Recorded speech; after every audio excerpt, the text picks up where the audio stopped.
you may have heard in the past that you always want to be facing downhill. Well, that's kind of true. Not quite though. You know, with ski technology these days, it does a lot of stuff for you, you know. It's got a little bit of a self-steering effect that's kind of built into the ski. So have a look at my ski here. You can see it's got a really wide shovel and a pretty narrow waist, right? So what happens with that is it's got a little bit of that self-turning idea involved in it. You know, back in the day with the older straighter skis, we certainly had to be much more open and facing down the hill. But with these new skis, we kind of follow them a little bit more. Here's what I mean. Come on with me.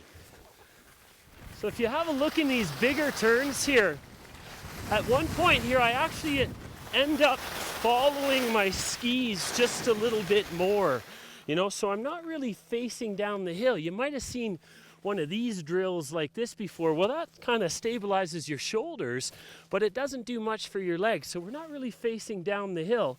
Good friend of mine, Rob Butler, he used to call it facing the force. So we face the force in the ski turn. I don't want to point my shoulders down the hill. Here's what it looks like in a bit of a different turn shape. Here we go.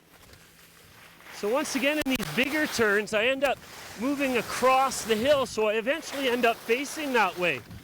But in these shorter turns, the force is coming a little bit more straight ahead, so I have that look or that appearance of facing down the hill, but I'm still facing the force. So we don't want to position our upper body or hold a pose. The positioning is actually a result of facing those forces. Let's try a few more turns. Here we go.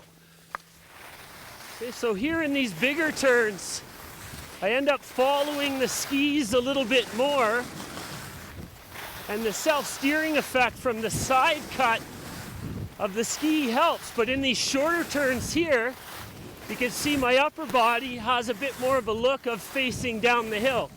So I'm not holding a position, I'm facing the force. So I hope that one works for you. From beautiful Big White Ski Resort near Kelowna, BC, I'm Josh. We'll see you next time.